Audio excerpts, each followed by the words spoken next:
back to Inday Watch and Lifestyle. Ngayon, tuturuan ko kayo paano i-adjust yung hand position or analog ba kaya, okay? So, kailangan yung oras mo is eksakto na yung digital. Kasi usually, ang madali lang gawin is yung digital. So, ngayon, ang gagawin natin is yung analog kasi hindi siya nag-match dito sa digital. I-match po natin yan.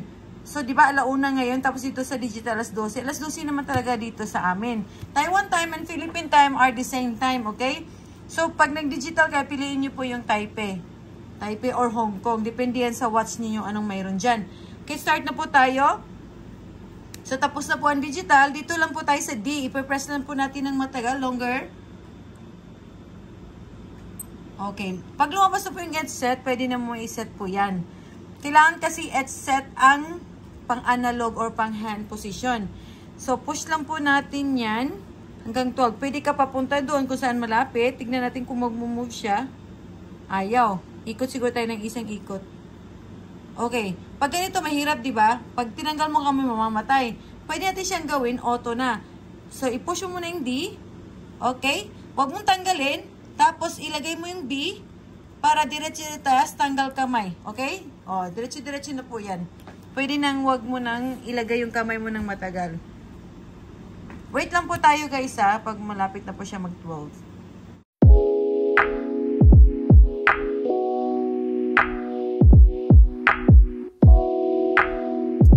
Habang naghihintay kayo guys, pwede kayo umorder sa website namin, www.Inday Store Online. Nag-ship din po kami sa ibang bansa, pero kailangan nyo i-check po yung mga tax fee ninyo dyan.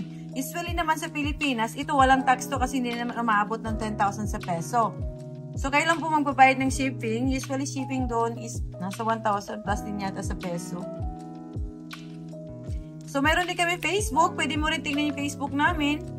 Inday Store Online. Pag umuwi po ako sa Pinas, pwede po ako mag-bit-bit ng tawag ni Torilo. Para hindi na po kayo mag-tax.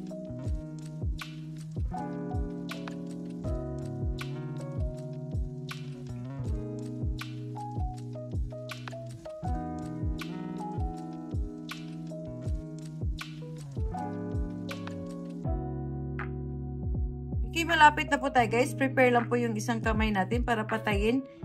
Okay, sa 20 na lang magpatay. Ready? Okay, stop. Okay, mano-mano na lang po tayo. Baka lumagpas. Kasi lumagpas, babalik tayo po ulit tayo. 30 yan. 35. Okay, 39. Almost 40 na po. Press lang po natin A for final settings. Okay, yan lang po. Ganun kabilis, di ba? Ang easy. So, makikita mo dyan, pwede mo rin ipalit-palitan yan Tuesday. Try nga natin, pindutin dito. Pwede mo siyang i-seconds. Pwede mo siyang i-Tuesday. Tapos dito, date siya, time yan. Pwede mo rin i-adjust yan. No, hindi siya dito pwede. Wait lang. Pwede i-digital time. Digital time. Ayan, digital time pala. 12:40 na pala. Ayan. Pwede mo siyang i-date. Ganyan lang, okay? Kung gusto mo siyang tignan yung mga digital, mga functions, okay?